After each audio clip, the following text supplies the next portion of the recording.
बोली वृंदावन बिहारी लाल की। तो संसार में मनुष्य जब गलती करता है तो अगर आप उसको समझाओ, आप उससे कहो ऐसा नहीं करना चाहिए, गलत है, तो वो यही कहेगा कि सामने वाला भी तो कर रहा है और भी तो कर रहे हैं, मैंने कर दिया तो कौन सी बड़ी बात हो गई। तो इंसान गलती मानता नहीं है, उसको जस्टिफाई करता है, उसको प्रमाणित करता है, उसको सिद्ध करता है कि नहीं मैंने कुछ गलत नहीं किया। और मानवता का, मनुष्य होने का सबसे पहला लक्षण ही यही है कि अपनी गलतियों को मानना सीखिए, अपनी गलतियों को स्वीकार करना सीखिए। ये नहीं कि गलती भी कर रहे हैं और करने के बाद और अकड़ दिखा रहे हैं और अभिमान दिखा रहे हैं। ये मनुष्यता के लक्षण नहीं है। पहला स्टेप मनुष्य होने का यही है कि हम गलती करें तो उसको स्वीकार भी करें, उसको माने कि हाँ उससे गलत हुआ है, मैंने अपराध किया है और मैं इसको सुधारूंगा या सुधारूंगा। लोगों की आजकल आप थोड़ी सी गलती बता दो तो मानते तो है नहीं, लड़ने को तैयार और हो जाते हैं, झगड़ने को तैयार हो जाएंगे, मारने पीटने को तैयार हो जाएंगे, लेकिन सुधरेंगे नहीं। बोले सामने वाला भी तो मदिरा का पान कर रहा है, हमने कर लिया तो क्या हो गया, तो क्या हो गया वो तुम्हें आगे पता चलेगा कि तो क्या होगा इसको पीने से। तो गलती को मानना सीखिए। और संसार में जो भी लोग प्रसिद्ध हैं, जितने भी लोग फेमस हैं, ऊंचे पद पे बैठे हैं, तो एकदम अंधा होकर के उन सबको फॉलो मत कीजिए कि भैया वो प्रसिद्ध हैं तो वो अच्छे ही होंगे। ऐसा नहीं है, बुरे लोग भी प्रसिद्ध होते हैं। तो राजा परीक्षित ने अपराध किया, गलती की, और उस गलती को माना, उसको स्वीकार किया परीक्षित ने कि हाँ इतना बड़ा संत का अपमान मुझसे हुआ तो मैं इसका प्रायश्चित करूंगा।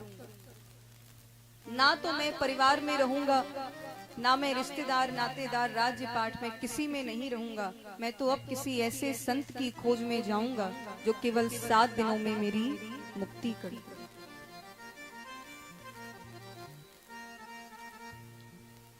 पैंतालीस वर्ष की आयु में परीक्षित को श्राप मिला। जितने भी संत उस स्थान पर बैठे थे, जब परीक्षित का जन्म हुआ तो वही संत परीक्षित के भविष्य को देखने आए। युधिष्ठिर ने सबको बुलाया था जब परीक्षित का जन्म हुआ। युधिष्ठिर ने सबसे पूछा, वशिष्ठ जी से पूछा, विश्वामित्र से पूछा कि महाराज बताइए ये बच्चा आगे चल के कैसा निकलेगा, क्या इसका भविष्य होगा, कुछ अच्छा करेगा, बुरा करेगा कि सब बर्बाद कर देगा, बताइए, भक्त निकलेगा या दुष्ट निकलेगा, कैसा निकलेगा। तो उन सभी संतों ने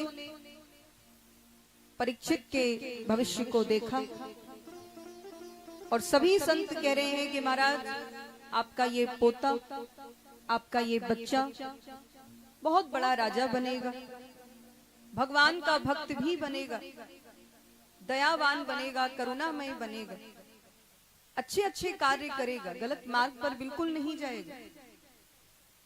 लेकिन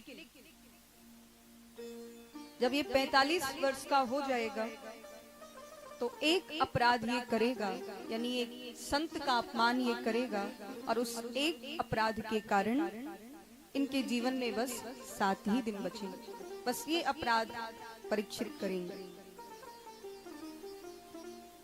तो इसीलिए क्योंकि वो संत परीक्षित के भविष्य को देखने आए थे, वो संत जानते थे कि 45 वर्ष के बाद इसको श्राप मिलेगा, तो इसीलिए वो संत परीक्षित से पहले ही वहां जाकर के बैठ गए।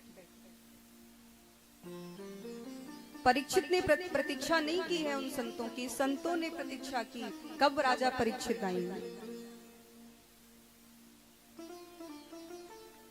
और परीक्षित जब पहुंचे हैं तो कल आपने सुना था कि परमहंस श्री सुखदेव जी महाराज का आगमन हुआ। बोलिए श्री सुखदेव जी महाराज की जयकारा जोर से बोला करो। गले में कोई दिक्कत है, कोई तकलीफ है? नहीं ना, तो बोला करो। बोलिए सुखदेव जी महाराज जय हो। सुखदेव जी महाराज का आगमन हुआ। परीक्षित ने अपने से ऊंचे आसन पर सुखदेव जी को बिठाया और बिल्कुल भी समय व्यर्थ नहीं किया। परीक्षित सुखदेव जी महाराज से कहते हैं, महाराज वैसे तो आप ऐसे संत हो जो कभी भी किसी गृहस्थ व्यक्ति के यहाँ नहीं जाते, कभी भी किसी गृहस्थ व्यक्ति के द्वार पर नहीं रुकते हो, एक स्थान पर आप रुकते ही नहीं हो, आप ऐसे संत हो। और अगर रुकते भी हो, किसी भी गृहस्थ व्यक्ति का ये सौभाग्य अगर हुआ कि सुखदेव जी उसके द्वार पर रुकें, तो जितनी देर में गौदोहन होता है या जितनी देर में गाय का दूध निकलता है, बस उतनी ही देर सुखदेव जी महाराज रुकते हैं, उससे ज्यादा नहीं रुकते। तो परीक्षित कह रहे हैं, वैसे तो आप बिल्कुल विरक्त हैं, संसार से परे हैं, आप नहीं रुकते, लेकिन मुझे महाराज 7 दिन में मरने का श्राप मिला है, तो आपको यहाँ मेरी अंतिम श्वासों तक रुकना ही पड़ेगा, आप कहीं नहीं जा सकते। परीक्षित कहते हैं, मैं बहुत सौभाग्यशाली हूं, अरे आपका दर्शन करने से ही मेरा कल्याण हो गया, मुझे कथा सुनने की आवश्यकता नहीं है, मुझे आपके वचनों की आवश्यकता नहीं है। आपका तो चमत्कार ऐसा है, आपकी तो महिमा ऐसी है कि आपका दर्शन करने से ही मेरी मुक्ति हो गई। लेकिन फिर भी महाराज कुछ तो सुनाइए, कुछ तो बताइए, कुछ तो प्रभु के विषय में समझाइए। सुखदेव जी कहते हैं, राजन एक तरफ तुम कहते हो कि आपका दर्शन करने से ही मैं मुक्त हो गया, आपका दर्शन करने से ही मेरा कल्याण हो गया, और दूसरी तरफ तुम ये भी कह रहे हो कि कुछ सुनाइए, कुछ बताइए। अरे जब दर्शन करने से ही कल्याण हो गया तो कुछ सुनने की क्या आवश्यकता है? परीक्षित कहते हैं, महाराज वो बात तो सत्य है, आपका दर्शन करने से ही मैं मुक्त हो गया, मेरी मुक्ति हो गई, लेकिन कलयुग में आने वाले जो जीवात्मा हैं, कलयुग में जो मनुष्य होंगे, उनको आप जैसा वक्ता दोबारा मिलने वाला नहीं। कलयुग में कोई सुखदेव नहीं मिलेगा, ना कोई परीक्षित। कलयुग में तो बस हो रही है कथा, सुन ली, नहीं अच्छी लगी, उठ के भाग गए, फिर बीच में आके बैठ गए, वक्ता भी इधर उधर की बातें करके अपने 2.5-3 घंटे काटे, 7 दिन काटे, राधे राधे हो गई, तुम अपने घर को जाओ, हम अपने घर को जाएं, हो गई कथा। ये कलयुग में हो रहा है। कथावाचक कथा करते हैं तो गिनाते भी हैं, आप उनसे पूछो चाहे नहीं पूछो, वो फिर भी आपको बताएंगे कि हमने अपनी लाइफ में इतनी कथा कर ली, इतने वर्षों से हम कर रहे हैं और इतनी कथा हमने कर ली। और श्रोता भी बताते हैं कि भैया हमने भी बहुत सुन ली, हमने भी बहुत करा ली, हमने तो खुद कराई है अपने घर में कथा, वो व्यास जी आए थे उनसे कराई थी और बहुत सुन ली। कभी भी गिनना नहीं चाहिए, आपने कुछ बहुत बड़ा काम नहीं कर दिया, ये तो प्रभु की कृपा से मिल रही है, इसमें हमारा आपका कुछ नहीं है। वक्ता 300, 400, 500 कथा कर लेता है, फिर भी ना वक्ता के जीवन में परिवर्तन आता है, ना श्रोता के जीवन में। लेकिन सुखदेव जी महाराज ने अपने संपूर्ण जीवन काल में एक कथा की और उस एक कथा से पूरे विश्व का कल्याण सुखदेव जी महाराज ने किया। बस एक बार कथा की, वो भी परीक्षित की मुक्ति के लिए। तो परीक्षित जानते हैं कि कलिकाल में सुखदेव जैसा वक्ता मिलेगा ही नहीं।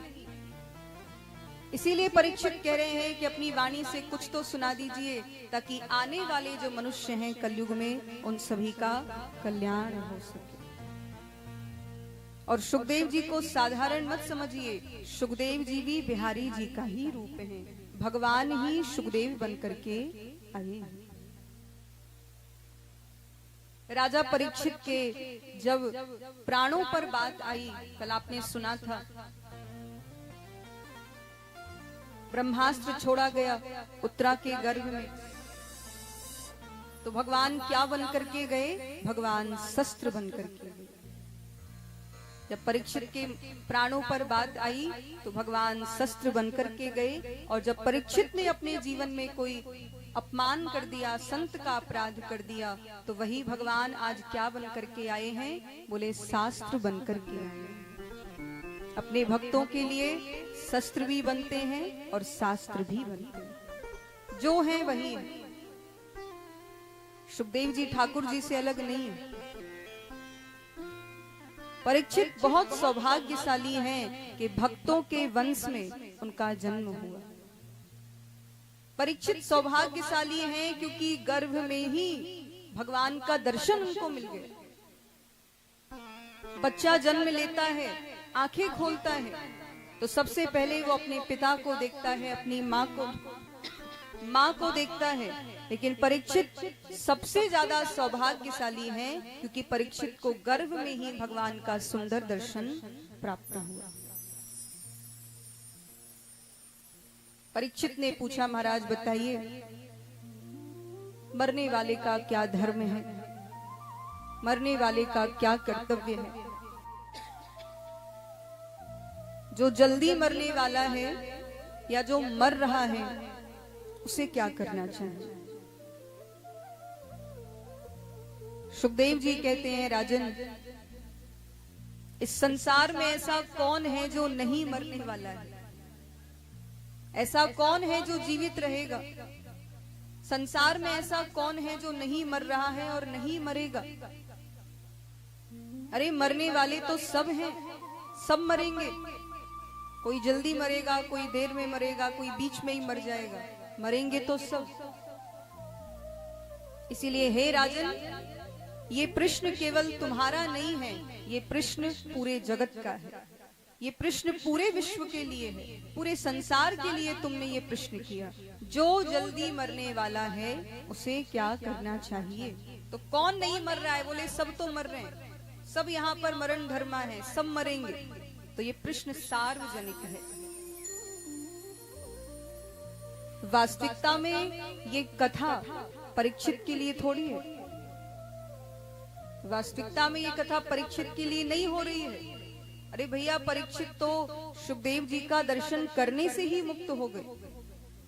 ये कथा हम संसारियों के लिए है, ये कथा हम मनुष्यों के लिए, हम जीवात्माओं के लिए ये भागवत है।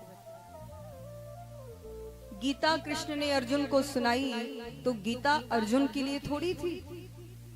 गीता अर्जुन को नहीं सुनाई। जो कृष्ण निरंतर अर्जुन के साथ रह रहे हैं, तो क्या अब कोई ऐसा बचा है कि अर्जुन का कल्याण ना हुआ हो? कृष्ण के रहने से ही अर्जुन का कल्याण हो गया। नित्य प्रति कृष्ण का दर्शन करने को मिल रहा है, अब और क्या आवश्यकता है? कृष्ण का दर्शन करने से ही अर्जुन का कल्याण हो गया। गीता अर्जुन के लिए नहीं है, गीता तो हमारे आपके लिए, संसार के लिए। अर्जुन को तो बस आप एक बछड़ा समझ लीजिए। अर्जुन तो माध्यम है, अर्जुन तो बहाना है। जिस प्रकार से गाय के सामने आप बछड़े को बांध दीजिए या खड़ा कर दीजिए तो फिर गाय आसानी से दूध दे देती है, फिर ज्यादा परेशान नहीं करती है। उसी प्रकार से अर्जुन है, राजा परीक्षित हैं, ये सब बछड़ा है, ये माध्यम है, ताकि इनके माध्यम से भगवान के वचन, भगवान की कथा हम तक पहुंच सके, सब तक पहुंच पाए। इसीलिए सुखदेव जी कहते हैं, राजन, बहुत सुंदर प्रश्न तुमने किया। चाहे जल्दी मरने वाला हो चाहे देर में मरने वाला हो।